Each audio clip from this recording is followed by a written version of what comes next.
Really just immersing yourself immersing with yourself. whatever thing that could make this dream or goal a reality. Yeah. So you're just trying to always have something there to kind I of love remind that. you, I to love draw that. you towards that goal. And As opposed to then- getting sucked back down and going back to where you were. Yeah. If you doubt yourself, you're gonna have naysayers come and and say the same things that your mind is saying to yourself. Yeah. And then when you realize that when you work on your own wounds and your own mindset, and you don't think of that anymore, those naysayers just disappear. Or even if they say something, it just doesn't affect you at all. Yeah, it doesn't have the same effect anymore. That's right. I mean, for a lot of people that's also going through this, it is the downs where for an entrepreneur it can go real down very fast. Like, you can see the highs and you can see the lows. And sharing this story of halfway through your business and going through something that had artificially has affected your business. Well, COVID was out of COVID was out of control, Yeah. right? And then realizing that it can go down so fast.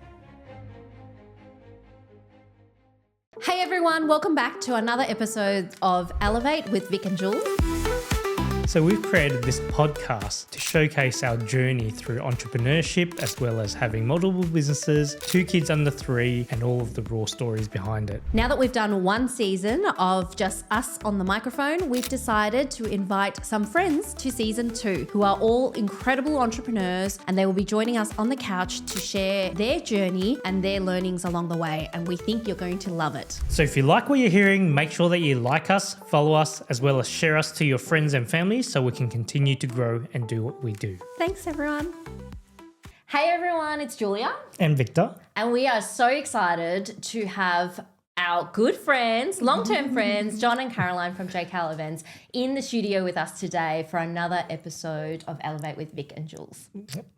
So just a little bit of background on how we actually met. So going back to over 9 years now ago, when we actually helped you coordinated your wedding, and it was an amazing night. I still remember that we came through the doors on your entry through a Commodore Ute that you had to navigate through, and all of the beautiful decoration that you actually put up yourself in the venue. Handmade. I remember that. Yeah, which was amazing. And that's how we met 10 years ago. But I want to ask you, how was it on the other end?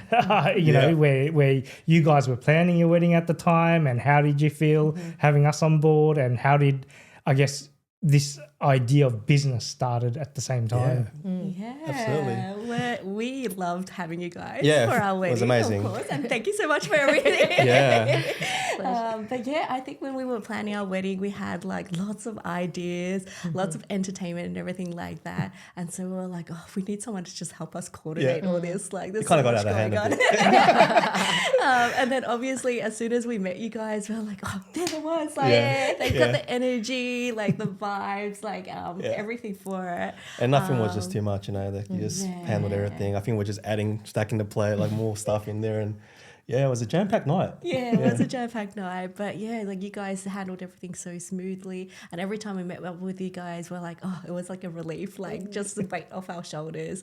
So it was really amazing, like having you there. I know, but I think it was what was special that came out of the wedding. I think it was the friendship that we then had. Sure. Yeah. Because we were just talking before the camera started rolling, is that we're both heading into our 10-year wedding anniversary next year. That's right.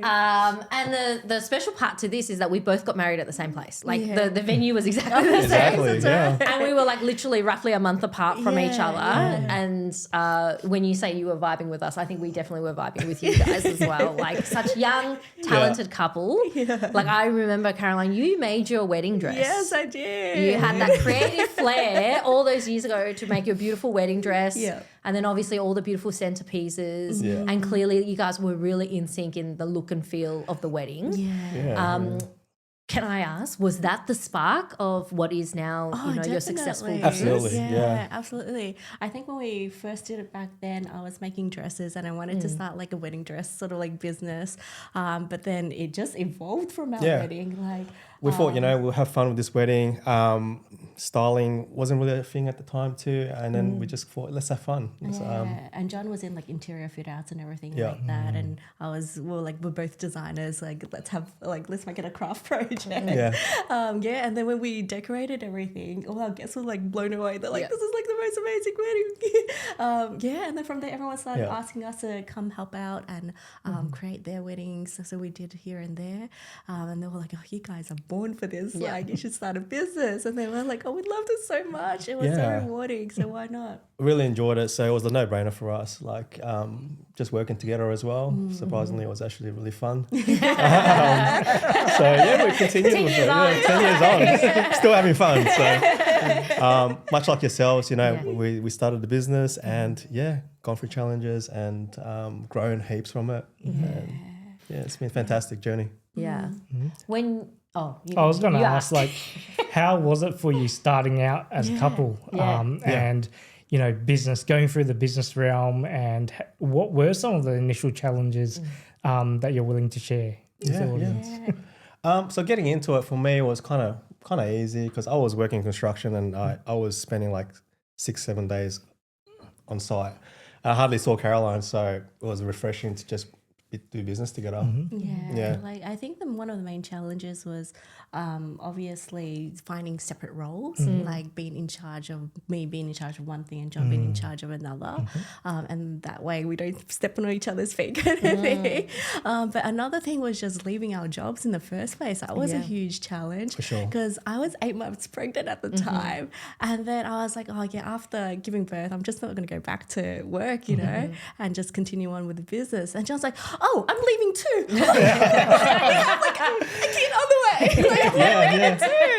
And then we went from like six figures job back down to like zero and going on Centrelink. Oh my God. Yeah, we literally went back to Centrelink. We did the NICE program where they taught you kind of basics of business. We even like moved back to our mum's garage and stuff like that. So it went from like having almost everything to like completely nothing. Security to then go to start. And then starting from scratch and wondering whether you'll ever make it out again kind of thing. So clearly there must have been a strong drive and inkling and gut feeling, let's call it that you guys really wanted to get into business. And for the fact, I'm curious, John, like in that moment when Caroline's like, I shouldn't want to go back. I'm going to have this baby. I'm going to enjoy the motherhood time and start. And then you're like, actually, I kind of want that. Like, tell us about that. Like, how did that come to mind? I think being an employee for majority of our lives, we kind of felt that the structure is great for a significant amount of time. But as you begin to have a family, you start to think about the future and you start to think about freedom and time. And I felt that, you know, if that's the point where I needed to kind of make the switch, and we went for it. Sean was working 7 days a week. He didn't have breaks for like a good 6 months. And then like also long hours. It wasn't really sustainable if I wanted to, you know, be there for my family and stuff like that, which I am now, which is fantastic.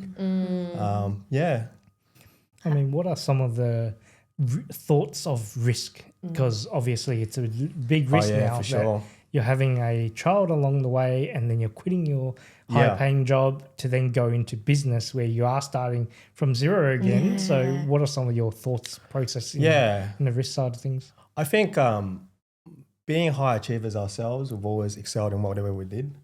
So I always kind of knew that no matter what, we're just going to keep going at it, and eventually we're going to make it. And as long as you don't give up, you know, that's the key anyway. I think it was just like pure self-belief. I mean, almost even delusional. Looking back, that was pretty delusional.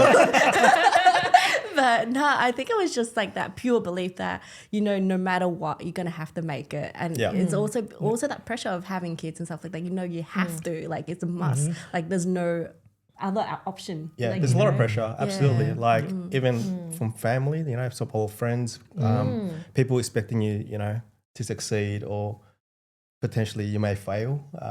So that's a lot of pressure. And you guys would know that too, right? Like, definitely. Just trying to get over that barrier, and at the same time having belief in yourself. It's really hard. I guess like worst comes to worst, we're like you know, if all else fails, we just go back to what we were doing. Exactly. That's what we had in our mind. Did you have a lot of naysayers around you? Like people who are like, you guys are crazy. Like, are you sure? Do you really want to do this? Do you know how much work is involved? And how did you then like go ahead and just like block all of that out and go, this is what I'm gonna it's really hard.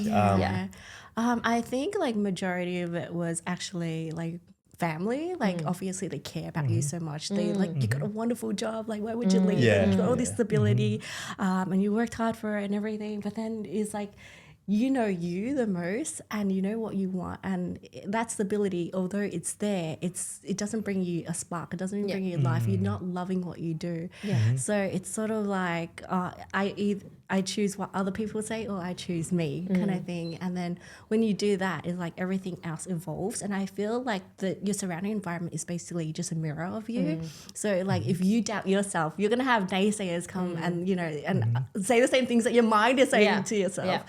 So it's a lot of mindset work and like really like, you know, just listening to podcasts, getting mentors, like really just immersing yourself with whatever thing that could kind of make this dream or goal a reality. Yeah. So you're just trying to always have something there to kind of remind you, to draw you towards that goal, and as then opposed to getting sucked back down and going back to where you were. And then when you realize that when you work on your own wounds and your own mindset and you don't think of that anymore, those naysayers just disappear. Like, or even if they say something, it just doesn't affect you at all. Yeah, it doesn't have the same effect anymore. That's right. Yeah. If we rewind back to 9 years ago when you first kickstarted the business, what was the dream then? Yeah. And what is the dream now? Oh, That's a great question. Yeah. The first thing that comes to mind is we've always dreamed of creating a creative business. We've always seen that it was potentially not possible because we haven't really seen anyone do it successfully, especially in our era. So I feel like growing up, it's always like I loved arts and stuff like that. But like being an Asian family, mom's like either go medical or law, whatever. And it's like if you're gonna be an artist, you're gonna be a starving artist. So it was pretty much like for me, I wanted to prove that being creativity, like being creative, like you could still make a really, really good living with it. You could love what you do, and just by loving what you do, like everything else just follows. Yeah. Wow. And then the dream now? I think it's still much the same in terms of, you know, the overall feel of it. Yeah. I feel like now it's more that we've achieved that we want to inspire other people to do the same and support them as well. Yeah. Feel free to name drop because like, I mean, tell the audience some of the brands and some of the biggest projects you've worked on, because we're always looking at your Instagram going, oh my God, you know, incredible work. Firstly, we work with a lot of fantastic clients in the wedding industry. They kind of helped us propel our business to where it is now. And now recently, we're working on a lot of corporate events now too. So the likes of NAB is one of our biggest accounts at the moment, as well as Tesla and Bulgari and Pandora. Yeah, those are pretty good. Yeah. All those gorgeous brands. I mean, I wanted to go back a little bit into now that you have a common goal. Yeah. How did you guys make sure that you're setting these goals, and how do you move towards these goals? And how do you keep yourself aligned together as a couple? That's a great question. I feel like every year, like especially at the beginning of the year, we sort of have like a couples meeting kind of thing where we set our goals. So obviously I'll write all my goals, he'll write all his goals separately so that we sort of like don't see it. And then later we share it with each other. So, and then we obviously want to support each other in our own separate goals, but then obviously there's a common goal as well. And then we set sort of like break it down, like what do we want to achieve in this quarter and then this quarter, and then week by week how it's going to all happen. And then we just talk about it and get there together. And just trying to make it as exciting as possible. So therefore it takes us to the next period, because you always want you don't want to just be working just for the sake of working. You also want to reward yourself and have goals that are going to really excite you when you wake up. Yeah, because obviously there's business goals, there's family goals, and then self-development goals and spiritual, and like pretty much like all the different aspects of life as well to make it really rewarding. And I feel like when you have that excitement like for life, like we're not just growing in business, we're growing in life as well. Like we're like our funny thing that we do all the time is we like moving every year, like moving to different houses and homes, and we find that when we're in a new space, it creates new creative energy for us. And it's sort of like it brings in like what would you call it? It brings in inspiration. you're living in the space. We're always redesigning the space, trying to like outgrow our enhance places. our enhance our awareness of spaces and what we do, as well as and enjoy because it too. we feel like the environment that you're in really creates the energy within you sets the as tone, well, hey? sets the Yeah. tone. Yeah. So like even though like sometimes it's a pretty like a lot of people are like, oh, what, moving is like so much work, but like I mean like we do it like as a job pretty much. Like we're moving the whole weddings in a truck and then moving into the venue and all that. It's sort of like moving our life is pretty simple too, but then we enjoy it so much and we get such a kick out of it. And we're I like, love that. Yeah. That's a really nice way of thinking about it. And I can see that and I think okay, that makes sense to us and to me in terms of like the organization and planning and that kick and buzz I get out of it. And what you guys do is essentially design beautiful spaces. And that move makes sense. Yeah, we're going to put moving house I think on the list. No, I actually really like how you guys put the perspective of moving spaces and being in different space can create different type of creativity and energy and all these type of things that comes alongside moving spaces. So I think it's a really and we good... actually see that in our revenue with business as well. Like for example, each year that we moved, we actually doubled in revenue. And then the COVID year where we stayed in the same place for 3 years, it was just constant, the same 3 years. And then when we started moving again, it felt like energy flowed again. So it was pretty interesting. Okay. It's good to know. I mean, I would love to know, you guys, husband and wife, almost 10 years in marriage, similar to us. You have 2 super cute kids. Ryan and Tyler, who are literally like mini superstars, which I love. Tell us a little bit about family life. How's it been building such a successful, growing, thriving business, moving houses every year, which sounds exhausting to most people, and nurturing 2 little great humans? They're like the best thing that's ever happened to us. Absolutely. Like I feel like having a kids propels you in so many ways, like emotionally, mentally, even in business, like because you only have so much time in a day because you want to have that family time. There's more work-life balance. And then obviously you want that freedom to spend time with them. So you're able to work more efficiently to get that time to spend with them as well.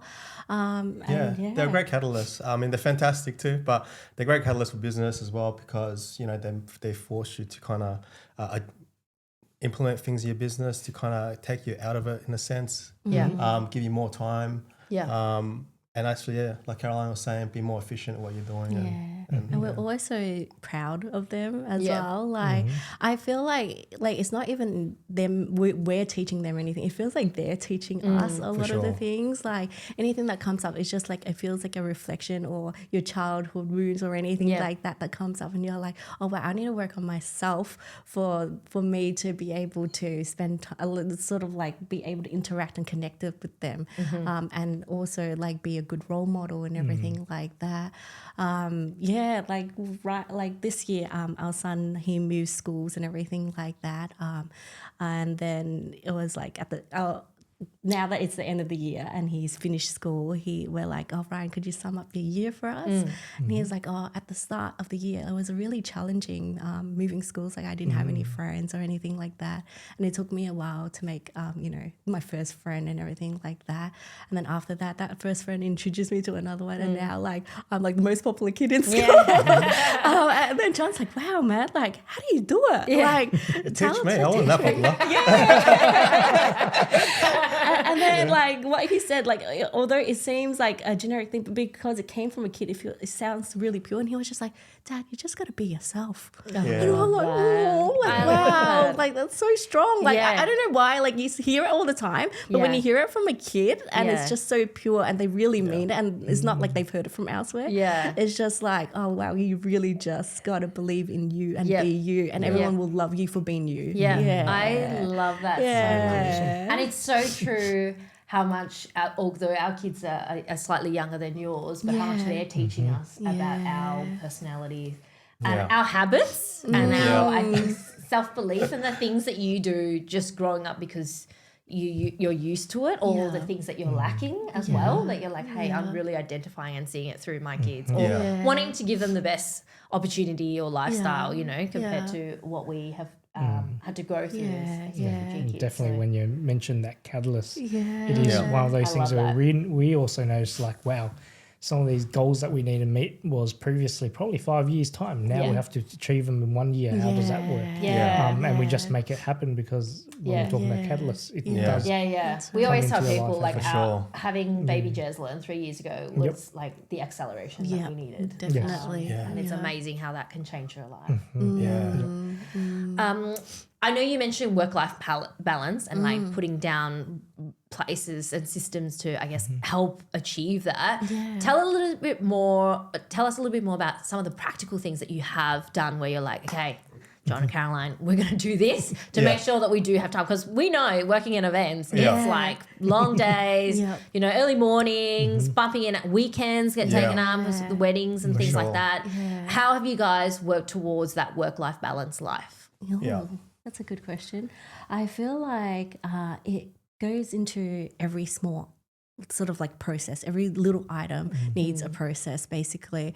And like back then when you used to like when we were scaling, we had like a team of like 12 or something at one event just to set up everything. But then when we had the kids and COVID came along and everything like that, and we scaled back, we were just like, how do we do this more efficiently? And you know, and then it's sort of like every single little process. Like back then, like when we used to set things up like I don't know, prepare things on the floor. It's like, oh, let's just use a table. Like, it's just so much. It's like so simple. But like, We had a truck and then we're just loading everything on the floor of the truck, the box. And Like, then why don't we it's just like get trolleys? Yeah, let's get trolleys. Like, it's just like the really, really little things. Just the mundane stuff. And obviously, I think the team meetings are really important as well. Like with our team, like obviously we have the annual meeting, which is like sets the tone for the year, and also going back through our values, our system, our overall purpose, and everything like that. And then we break that down to like monthly and weekly meetings. And when we do the weekly meetings, it's sort of like it keeps everyone together on the same goal. We know what everyone is doing, all the pieces of the puzzle fitting together, and that works really well. And I think that from just by implementing like all those little things, like now we could do like a wedding easily with like 3 staff, like compared to getting a whole team and where everyone's just standing around kind of thing. Yeah. But when you have those systems in place, it helps a lot. Yeah. And a lot of it goes in the preparation as well of an event. So like I know venues really love us because we're there in and out, and like the whole place is like done perfectly. Because it's all within the preparation. So like the week before the event, like in the warehouse, we're organizing everything. Everything's labeled neatly. All the plans are there. All the itineraries are there, and everything like that. So when it's on the day, it's just like go, and then everything always turns out amazing. Better than we expect every time. Yeah, So it's I good. love it. And do you both like essentially still see through every wedding and B then make sure you're like, I got my eyes on this? Absolutely. So, you know, when we were scaling, we did step back a bit, but we kind of, you know, I'll let Caroline explain this part. So, I think when we were scaling, there was like a few years where our staff took over everything. Like John and I didn't need to be there at all, and it was good. Like we still got like amazing reviews. Like our clients still loved it and everything like that. But then we're like, oh, so it feels like something's missing. And I was like, I don't know if something's missing in the business or something missing in us. Yeah. But it felt like when we stepped out completely, there wasn't as much fire in the business anymore. It felt like we lost our own passion, kind of thing. And then we're like, oh, let's like, it feels like we're losing the love for what we do. And then I think it started to gradually show a little bit in the way that the business was progressing. It wasn't progressing as fast as it used to, kind of thing. So that's when John and I are like, oh, let's get back into it. Like, like at least do the parts that we love. So obviously my side was the designing, and John's side was the innovation side. And then when we were back into it, we got like really big jobs and everything like that. And then when we did it. We're like, this is amazing. Like, I can't believe Yeah. we did this kind of Yeah, thing. yeah. And then and then that fire, and then obviously the connection with the clients and everything like that. When you have the connection, and then on the day when you hand it over, and they're like over the moon, Yeah. and they're like hugging and crying and everything Yeah. like that, and you're like, oh my god, like That's the rewarding That's part. the That's why you're rewarding doing what you're part. doing. Yeah. That's why we do what we do. Yeah. And I think when we were completely out of it, we didn't have that aspect anymore.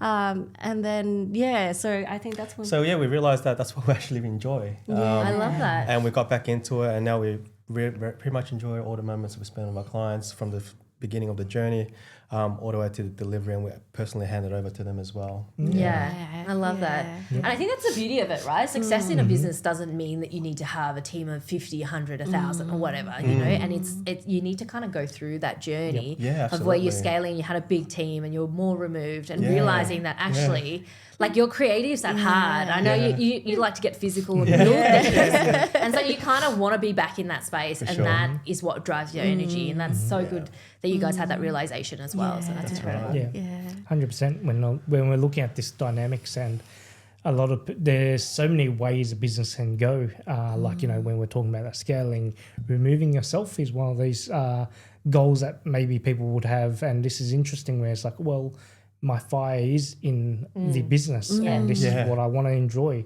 There's nothing more than me wanting to be in the business, and that's where I should be. right, and yeah. making that decision to go, okay, I'm going to put myself back in, Yeah. at least the things that you enjoy. Yeah. And this is where it's like, well, it still scales in terms of being that input that you put in, because we can operate different things at the same time. Yeah, So definitely. like, this is what you really enjoy, and that is really important because it's really driving that passion of what you really like to do into your business, and then the outcome actually forms that way, which is really For sure. exciting It's to really see. cool to see. You're right about that, Victor. Yeah, and even 10 years on, hitting 10 years, we still feel like it's just beginning. Really, Yeah. like there's so much involved in styling these days, and the innovation that's been produced is crazy, and we can't wait to be part of it and share some of it too. Yeah. I love that you're talking about innovation because that's definitely a value of ours and our companies as well. Yep. So tell us, what has been a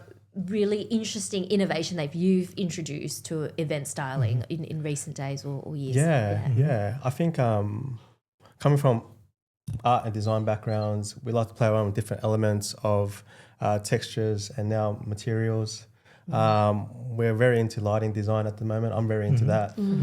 So I've been playing around with a lot of lighting design and creating different layers and effects. And as you know, my background was in wedding dressmaking. So now that the trends are back in draping and everything, like it's right up my alley. But the thing is, I don't want to just do draping like everyone else, like where you just hang a curtain and like that's it kind of thing.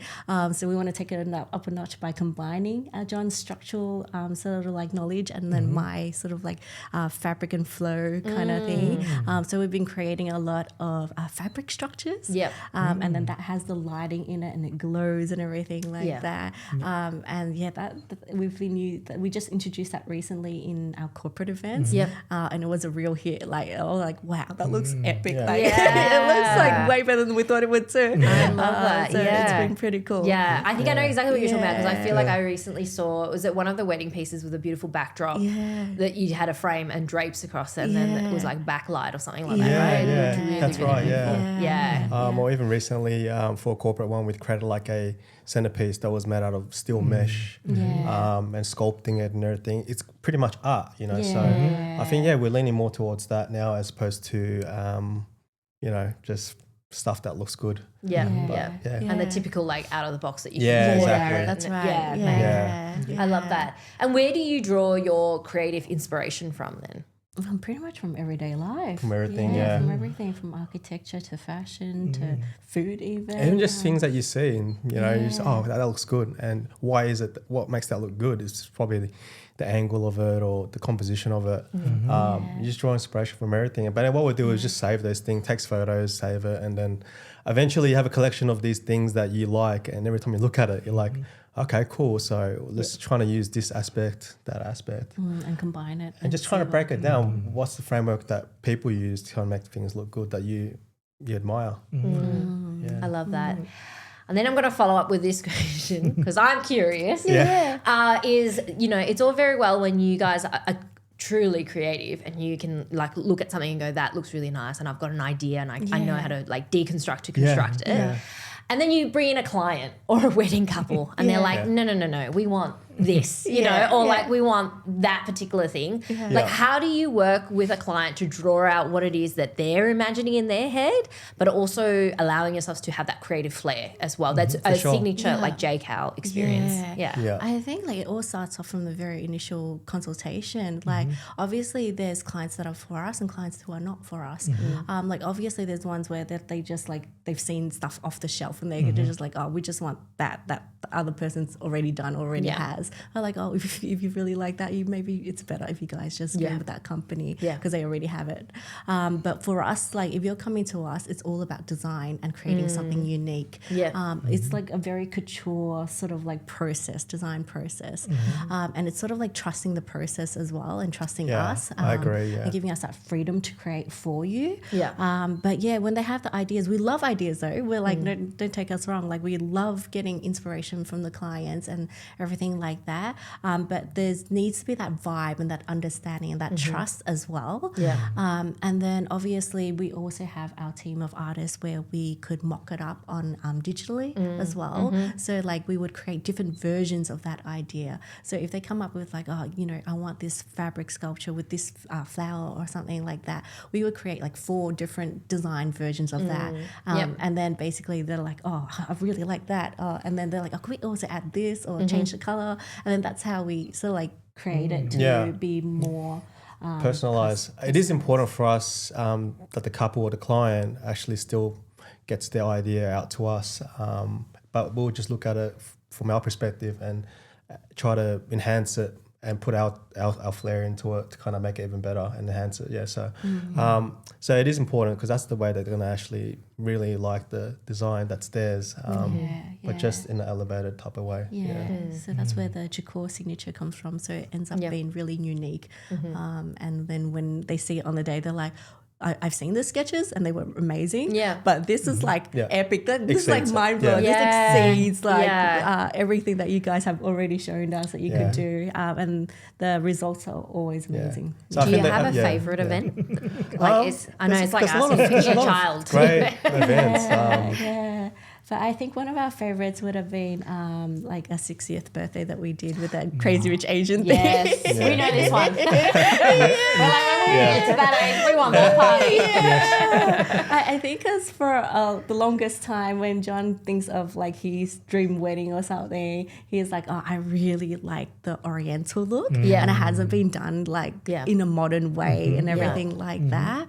And it's the craziest thing, you know, so when you have aspirations of certain things you want to somehow one day achieve, the universe brings it to you. And we were lucky to have this client that really wanted that same brief, and and then like you went all out. we went all out. Like we started off with like tea ceremonies back then, like small ones. But then like this specific client had the budget for it. They had the vision for it and everything like that. And we're like, this so totally matches up. Alignment. It was complete alignment. And when you are aligned, like you're able to create like the most craziest things. It was pretty crazy what we saw. I know. It was like literally like it lifted a scene from Crazy Rich Asians out and just put it in Melbourne. Like, wow. And we've been lucky enough because that alignment was there. I felt like all of our new clients sort of like see and feel that as well. So we've been requested from like overseas, from Sydney and everything like that to go to destination weddings and create that sort of like Oriental, modern Oriental feel as well. So that's been pretty cool. I love that. I mean, it's a great story of how, you know, aligning with an aligned client, allowing you to be as creative as you can, and giving you a no blue sky creative choice, and then allowing you to bring in what you've always dreamed of to now recreate this in many moments in the future. It's amazing opportunity and what you have built along that as well. So it's really definitely good. stunning. Sure. I mean, one of my questions is around going into the future now, what do you see the future of events look like, and what in particular in your industry as well? That's a great question. I think the way you guys are going about it, it's pretty much where it's heading, you know, like you're very innovative in what you do in events, and very inspiring too. With technology, AI, as well as just how events can be delivered. I think that's definitely the starting point. I feel like it's all about experiences now. Like it's not just like look to sit there, look pretty kind of thing. I feel like it has to be really immersive. Like when your clients come in, they're able to do activities, they're able to feel things, they're able to taste things and everything like that.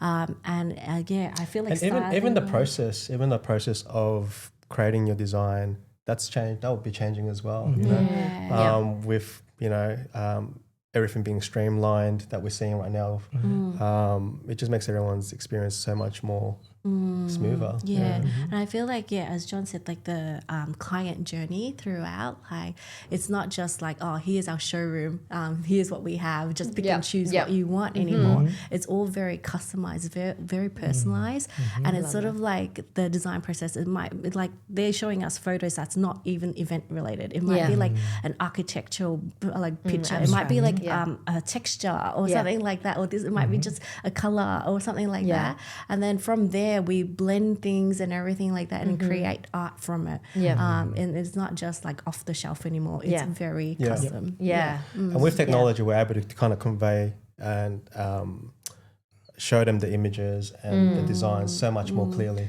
And I feel like AI has been a really good help in that as well. Like for example, like generating just ideas or something like that, or even like with renders these days, like we're able to just go, okay, I've sketched up this, like now can you make it into a more realistic render or something like that? And it'll be able to like create like different versions of it as well. So it gives you even more ideas. But the thing with AI at the moment is it's not completely like 100% how you want it, and obviously it's not as practical. So you still got to adjust it quite a lot to make it something that you could still build, that we could still build and put together and everything like that. So we still need our artists and everything like that to adjust them to how we're able to work with.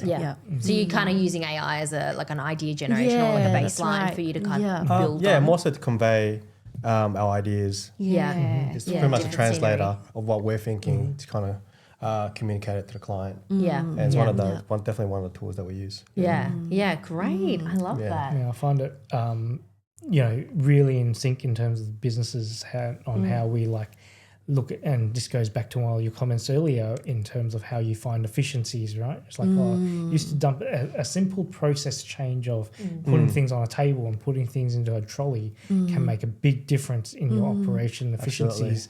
And now going into the future is some of these efficiencies translate in the design work, and how do we render and use AI into your advantage, which is all really exciting things. For sure. I'd love to sit in the studio and see how you guys she's a creative. She's like, nowhere near like these guys. that'll be like, my jam.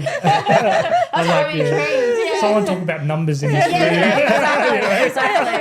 Actually, let's talk about numbers, not specifically, but I would love to know, as a husband and wife, I think for Vic and I, we have learned where our strengths and weaknesses are, and I'm grateful. I'm definitely more that creative lens.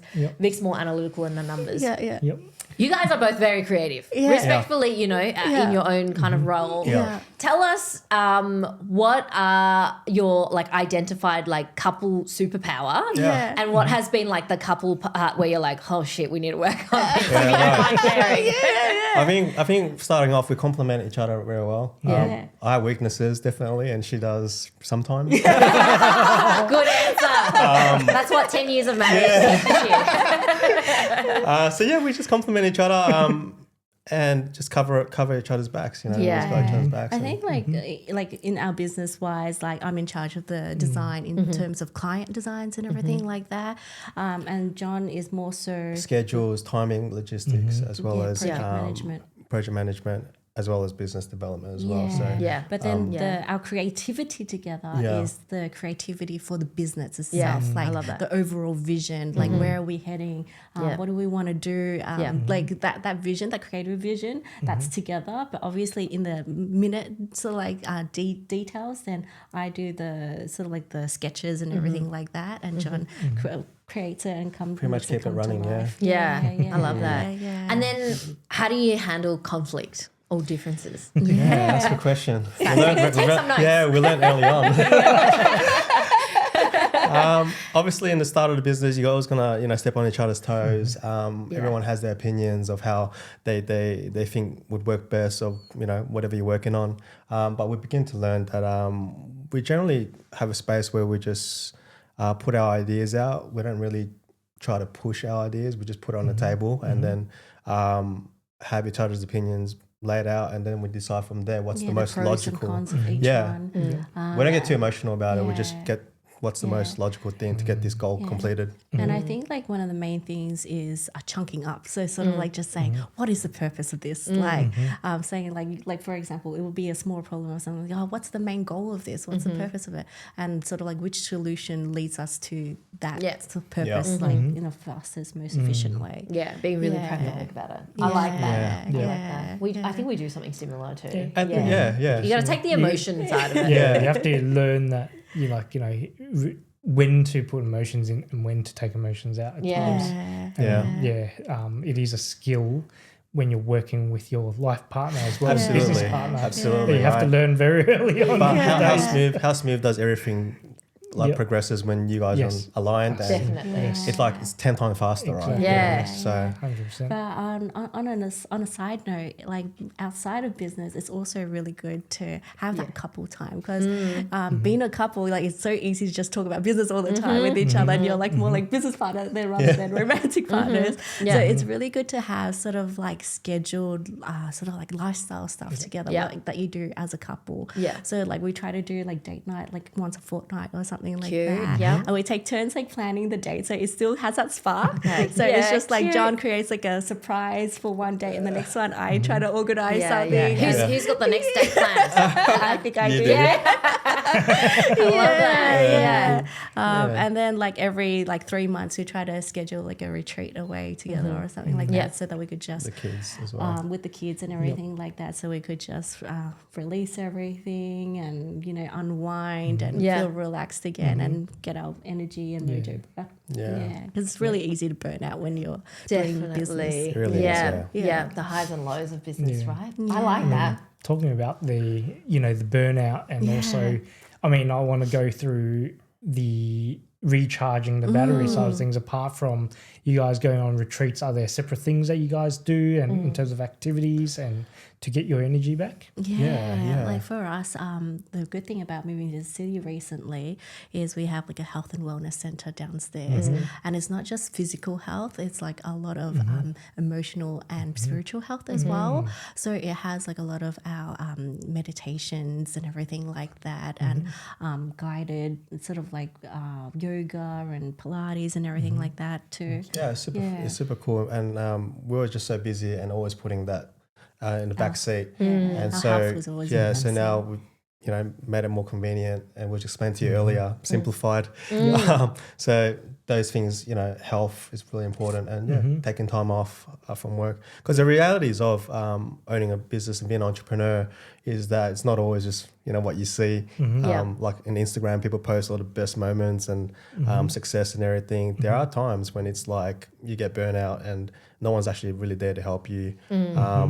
Which is why we also have coach as well to kind of pull us out of those kind of times. Like a life coach, business coach. But the reality of being an entrepreneur is really hard, and you need as much support and boundaries in place to kind of get you back into the things. And even like a good support system, and the people that you surround yourself with, like having our friends and family to be able to debrief and everything like that, that helps a lot. So we're really grateful for them, and especially like our parents looking after the kids. Yeah, 100%. How good are the grandparents, right? Like, they're amazing. They're looking after our kids. That's how we're all here together in the same room. I I love that. I just want to draw, a little bit deeper into the personal development side and the burnout, because I think it's so real and it's so easily overlooked. Like you say, on the Instagram, everything looks pretty. These days, it's so cool to be an entrepreneur, like that's a fancy word to say. But truthfully, the four of us know it's bloody hard work. And there's a lot of highs, but also a lot of lows. Yeah, for sure.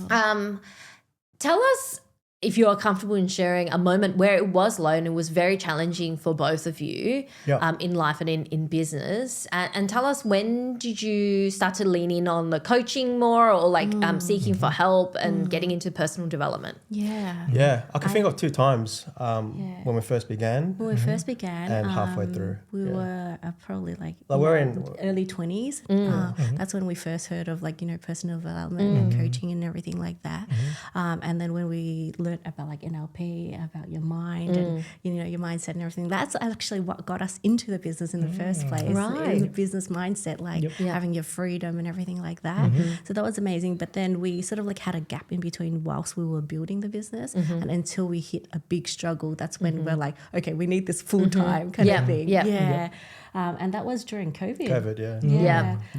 Like I think like when COVID hit, there was like no events whatsoever, and we were like, we only had money left for like 2 weeks to like survive on, and like that's when like I broke down and I cried and I was like, oh my god, like what are we gonna do? And like how have we been doing business for like the last 4 or 5 years and like not make anything? I know the reality. Like you realize that you've been doing what you love, whether you get paid or not, kind of thing. Like and everything just like broke even, but like we weren't actually making much out of it. And then we're like, oh, what are we going to do? And then that's when we reached out to one of the coaches that we met a while ago, and we're like, oh, we need help. And then he's like, okay, I could definitely help you and I could get you out of this and even more and everything like that. And we were like, and he's like, the investment is pretty much the 2 weeks worth of what we had left. And we're like, are we just going to survive for 2 weeks, or we're going to invest that and like have nothing? But like, I think that was when we're like, we're going to trust the process and take the plunge. And that's when we made our investment to hire a life and business coach. And that was the best decision we've ever made, because from that, he taught us how to restructure our business, relook at our pricing, relook at our services and everything like that, what we were doing really well and how we could improve it.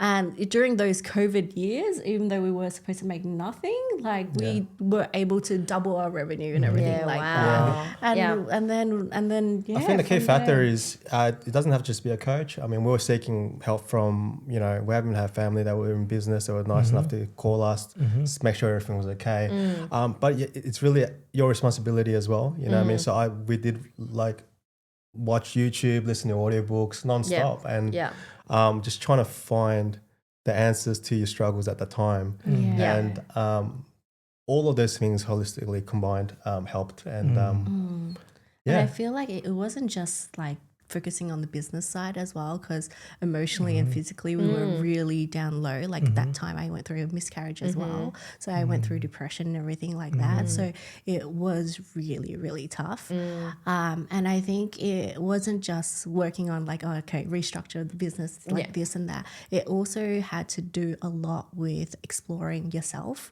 learning about yourself, figuring out what are the wounds that are triggered and everything like that. And then like gradually working on them one by one, and getting over each hurdle, like going back to your younger self, tell your younger self like, you're safe, you're okay, you're loved and everything like that.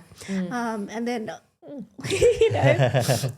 and then, so I had to go through, that sort of like depression and learning my own self-worth, and then being able to love myself and put a lot more energy into me rather than just the business. And when I focus on me and healing myself, like it took the business like way further than I would have thought. And because you just naturally attract all these things to yourself when you're able to be the full version of yourself or attaining to be the best version of yourself, like all these opportunities and everything like that just comes to you naturally just because you love you. Oh, stop.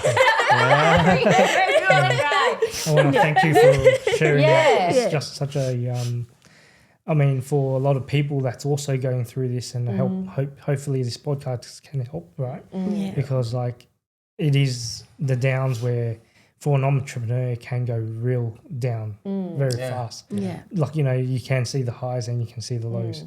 And like, you know, sharing this story of, you know, halfway through your business and going through something that had, I guess, artificially has affected your business. Well, COVID was out of COVID was control. out of control, right? And then realizing that it can go down so fast. And we're in the same industry as well. Like we lost all of our contracts overnight pretty much. And we also went through a very similar story at the same time. But I do feel like it is that mindset of a entrepreneur, and even when we're looking at these external helps and the importance of it, like where we found ourselves was we were so removed from any type of community of entrepreneurship that we couldn't find. Yeah, we felt so lonely as a couple going through this business where there's no one in our friendship group or no one in our family that even understands what we're going through. And it's like, well, when you're looking at the coaches and the mentors, is like, how do they become a support to your and bolts onto your business? Although there's a fee of charge, but like how it bolts onto this business is so important, and how the trajectory of mindset and the business revenue that reflects upon, you know, you is so important. It's so impressive what you guys have achieved. So honestly, impressive, we've obviously watched your journey. We've known you since the start, and you know, even hearing, you know, personally the life things that you had to go through with miscarriage and as a family, now having two beautiful boys. I'm just in awe, you know, time and time again. We always look at you on socials. Same with you like, guys. But like, God damn it, they're so good, you know? And it's so amazing to see. And what I love is, and I really want to touch on this, is like, I think it's important to bring culture in. Yeah. You know, being Asian Australian. Like you guys were saying from the start, like, when you guys started that creative studio or the business that it is now, no one was doing that. Yeah. And I don't think, in fact, you know, not many are doing it now as well, 10 years on. Yeah. You guys decided to, you know, set the tone for the industry and that creative piece. I want to understand the thinking. Was there any like fear in what could it not turn out to be? At any point in time in the last 10 years? And how does it feel now to see the success that it is, and where do you want to then take it? And what do you want to say to the next generation of, you know, young Asian Australian entrepreneurs as well? Well, you know, our story is pretty typical Asian story in Australia. I grew up in the flats, you know, in Flemington, and humble beginnings. I mean, I met Caroline. She was from St Albans, so I'm like, oh man, she's pretty like up there. She's up there. But yeah, I think the thing is, the important thing was my parents kind of taught me the values of what it means to kind of just do the right thing. Which we still do. Integrity and excellence is probably the highest thing I value in our business, and that's what I do. For me, I think I value love and growth, like loving your clients, loving what you do, loving, you know, the results that you get from it, and obviously that evolves into your family and everything like that. And growth is sort of like just a thing that, you know, it just makes you feel alive. So I think like having those two combined, like excellence, innovation, growth and love, like it makes us feel fulfilled.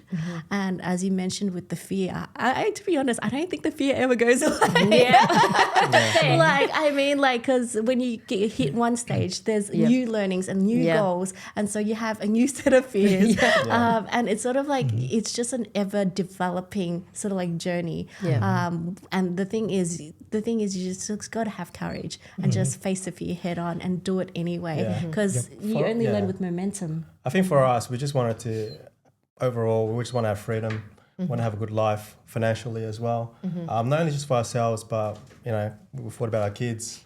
And even now, like for my parents, they are getting old as well. And I really admire what you guys do, like traveling around the world with your whole family. That's pretty much the goal, you know. I mean, like for me and Caroline, we like that too.